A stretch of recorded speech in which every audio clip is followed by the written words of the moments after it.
Can the diesel engine actually be replaced?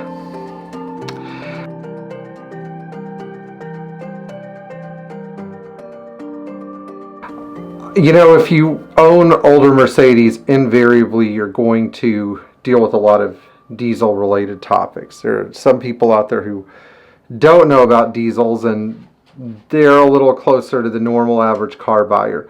But for the most part, people who think of Mercedes and their golden era are ultimately drawn to the reality that the diesel engine was the prime mover of all of the most successful Mercedes Benz passenger cars. And what I think is really interesting is that Mercedes introduced a mainstream technology from the industrial world or the transportation world into the passenger car world and ultimately made it successful. In fact, it was so successful that the only thing that really stopped it was a combination of government regulation and I guess you could say, the unnecessary increase in expense of diesel fuel. So I think that the most interesting discussion around transportation in today's world is whether or not we could take heavy duty, mostly two-stroke, large displacement diesel engines that power things like 500-ton ships or diesel electric locomotives or even jet engines, which, believe it or not, have a lot more in common with diesel engines than gas engines, and not just because of the fuel that they burn. These engines are extremely efficient considering how much weight they move per the amount of fuel burned.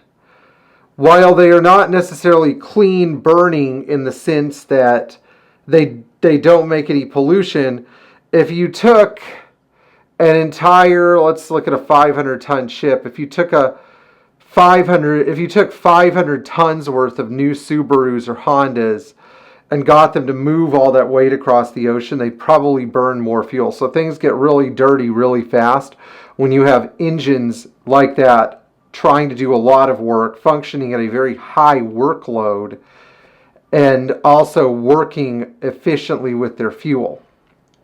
Now, you see a lot of inefficiency with diesel engines too, but that's mostly because you get people who chip their trucks, or people who are operating dump trucks and other heavy machinery and just don't care about maintenance, and end up with engines that smoke and produce a lot more hydrocarbons than they need to. And this is a major problem with diesel engines. We find that the majority of diesel engines, especially diesel engines that are used in construction or heavy transport, are not tuned and maintained in their optimal condition. And if you think about it, let's say you're at a shipyard in Taiwan where it's very hard to get parts for a Wärtsilä, 20,000 liter diesel engine, one of those engines where you could stand up inside the cylinders. As long as the engine runs and runs pretty well, that's good enough.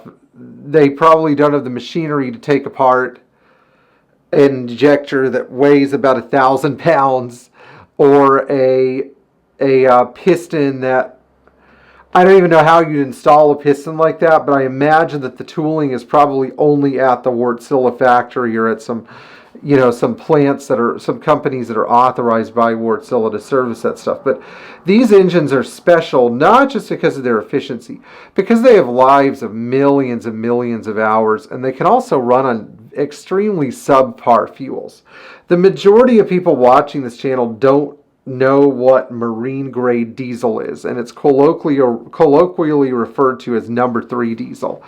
And it makes agri-diesel look like lab-grade diesel because it is so disgusting and so nasty. Marine-grade diesel has been described to me by ship captains as anything that is slick and carbon-based that will burn. And it can have a very high water content. And the thing that sets marine diesel engines apart is they will literally run on anything.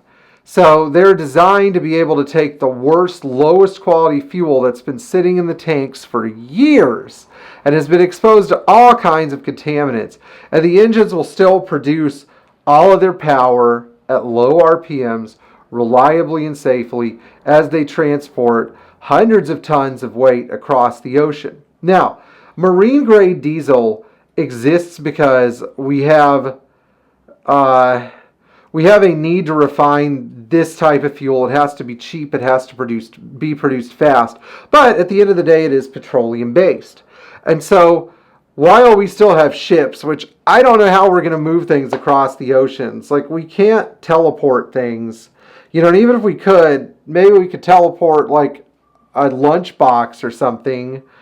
You know, a lunchbox full of Chinese cell phones. But I don't think we're anywhere near moving 500,000 tons of freight across the ocean without the help of an internal combustion engine.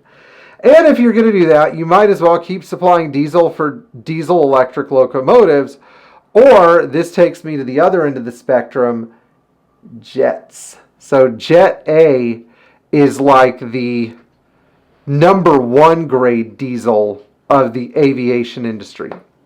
Diesel engines on the streets, on the road, function in warm weather on what is called #2 diesel, which has a certain cetane rating. It's about 40. It has a certain viscosity. It has a certain amount of sulfur, and it has a certain amount of BTUs, British thermal units. The #1 grade variant of diesel is a less viscous, thinner form of diesel that won't gel in cold weather. So it's typically used during the winter. It's not as fuel efficient. It doesn't have as many BTUs, but it won't freeze up. Jet A is something like the properties of #2 diesel with the viscosity of #1 diesel. It is the most pervasive form of heavy aircraft fuel used. On the other spectrum, if you want to fly a plane, you have to get 100 octane low lead, which is one of the most expensive fuels available. 100 low lead is basically in the same price point as high quality ethanol free 110 octane racing gas. So you can't really look at that as a reliable source. And you can't fly, you know, a 25 ton Boeing 767 with an electric engine. It's not going to work. Or with hydrogen. It's too risky. So, you know, the amazing feat of the 20th century with transportation was the compressor type turbine engine. And the otherwise known as the Whittaker engine, developed by a British guy named Frank Whittaker, who almost drove himself crazy because he knew that there was something different about the compressor turbine that allowed it to make a lot more power, move a lot more weight. By the way, did I get his last name wrong? I might have gotten it wrong. Maybe it was, I thought it was Whittaker, but I don't think it's Whittaker now. All right, I'm not an aviation specialist, so if I got it wrong, please forgive me. But anyway, somewhere in there we will always be able to get fuel for our Mercedes passenger cars, and somewhere out there there will be a dictator that wants people to keep driving cars because they have a ton of oil sitting underneath their ground. So let it be what it is. I will see you guys in the next video. Don't forget to like, share, and subscribe. And thank you for 40,000 subscribers. We hope to see you guys still here and enjoying the party. See you guys in the future.